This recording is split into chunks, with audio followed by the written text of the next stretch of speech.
Bonjour, aujourd'hui on se retrouve pour une vidéo un peu particulière. C'est-à-dire que je vais faire un edit qui sortira dans la semaine prochaine. Donc du coup c'est mon vlog de la semaine puisque nous sommes aujourd'hui vendredi 30 octobre, il est 13h02.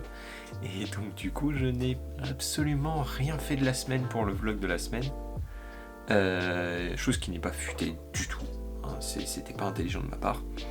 Donc là on se retrouve face à mon ordi, j'ai mon double screen machin, et je vais du coup faire un edit avec des plans que j'avais pas forcément utilisés avant.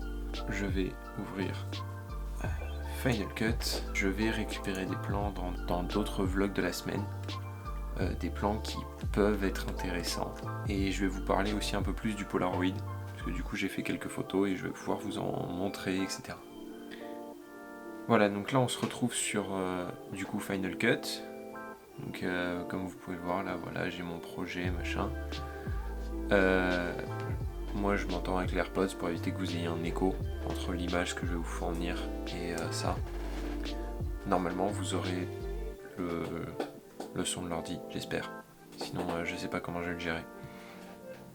Voilà, donc là j'ai déjà importé 3 plans que j'avais jamais utilisés. Je vais en importer d'autres de mon disque dur, donc du coup commande I. Hop, donc on se retrouve là après. J'ai récupéré des plans par-ci par-là, j'en récupérerai d'autres au fur et à mesure. On va commencer d'abord par mettre mon intro, voilà. Vous la connaissez, elle est apparue en début de vidéo. Cette intro je l'ai fait il y a un petit moment déjà, je l'ai fait pendant le dernier confinement. Je vais regarder un petit peu les cohérences de plans et chercher ce que je peux mettre à la suite. Le problème c'est que là j'ai 3 plans ici qui n'ont rien à voir avec tous les autres plans que j'ai en dessous. Donc il faudra que je fasse un choix au niveau de ce que je vais dire. Parce que je vais faire une voix off. Je vais pas juste vous mettre des plans avec de la musique. Je l'ai déjà fait par le passé, et là, on va essayer de faire un truc propre. Voilà, tout en sachant que ces plans-là sont quand même très très beaux, donc ça me fait chier de jamais m'en servir. Donc, on va en faire quelque chose. Comme vous pouvez le voir à l'écran, là je suis en train de rajouter mes plans du coup en mettant des blancs un peu dramatiques. Je mets ma petite musique triste et je cale mes plans en fonction du coup de la musique grâce à l'histogramme.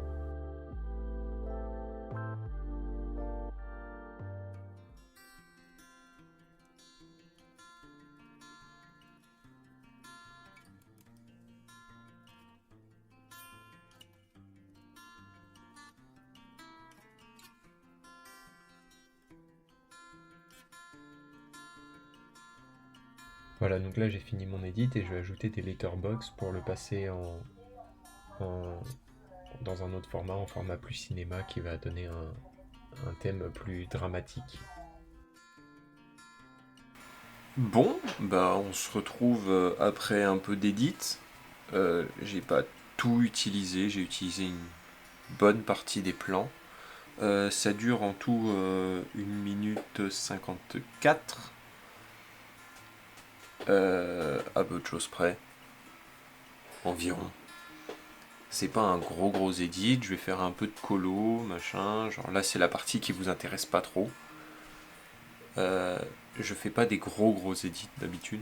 Vous le voyez dans mes vlogs, hein, c'est un peu à l'arrache comme aujourd'hui. Hein, je fais ça pour que ça sorte à 18h. Ça. Voilà.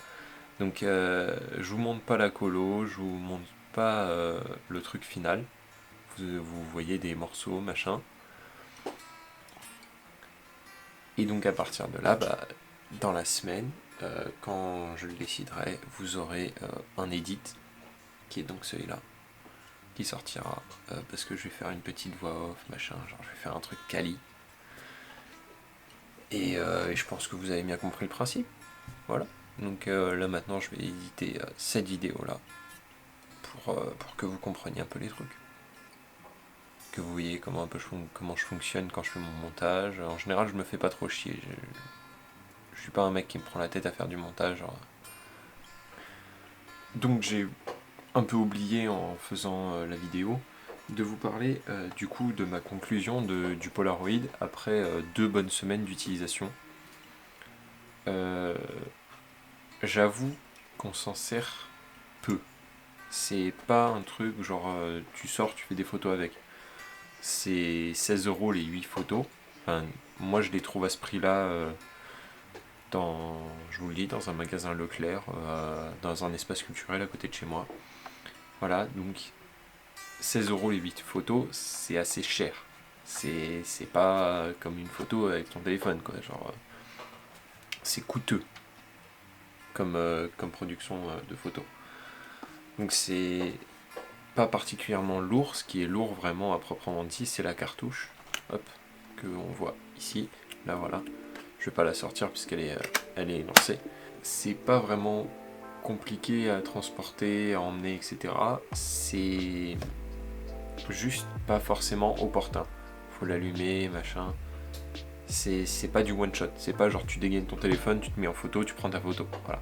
Mais j'y trouve quand même une certaine utilité puisque les photos que ça sort sont quand même assez sympas. Sur le nôtre, on a eu un petit problème qui est que ça cristallise sur des côtés. Donc voilà le genre de photo que ça peut sortir.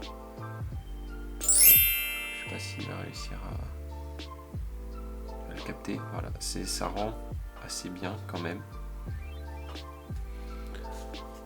Ah. Donc là, celle-là est très sombre. Donc c'est là où je voulais en venir. Ça sort quand même des photos qui sont assez sombres. Il a du mal à contraster. Je sais pas si c'est moi qui sais pas prendre de photos avec ou quoi. C'est possible, hein. Mais le contraste n'est pas forcément intéressant. Le dynamic range, genre l'espace entre les noirs et les blancs, est pas super bien géré. C'est, je trouve, souvent sombre. Donc c'était peut-être un problème qu'on avait avec la cartouche. Mais voilà, donc là, on a fait actuellement 8 ou 9 photos avec. Et ça rend plutôt bien, de manière générale. Et comme je vous le disais, je sais pas s'il va réussir à le voir. Voilà, sur une photo qui est noire, ici ça a cristallisé un petit peu dans le coin. Donc je vous ferai peut-être des plans de coupe après. Voilà, mais c'est tout, genre sinon ça rend globalement bien, ça fait des photos souvenirs dans l'immédiat qui sont très bien. C'est un très bon cadeau. Pour ceux qui veulent un peu plus de fonctionnalité, je du coup conseillerais pas celui-là, je conseillerais l'autre, je vous mettrai son nom ici, voilà, parce que là je me souviens pas de son nom. Et l'autre, il y a un peu plus de marge d'utilisation parce qu'on peut le régler, etc. Là, celui-là, c'est vraiment on l'allume, on appuie, c'est fini. Dans l'idée, un bon appareil, dans les faits, qui manque un petit peu de complexité. Voilà. Il faudrait 2-3 trucs en plus. Ça se perfectionne, c'est une bonne idée, c'est simple d'utilisation, mais ça correspond pas à 100% de mon utilisation. Et pour la fin d'année, j'ai une grosse nouveauté qui va arriver et on en parlera en vidéo, bien évidemment. Voilà, donc là pour le coup, c'est la fin de la vidéo. Donc fenêtre.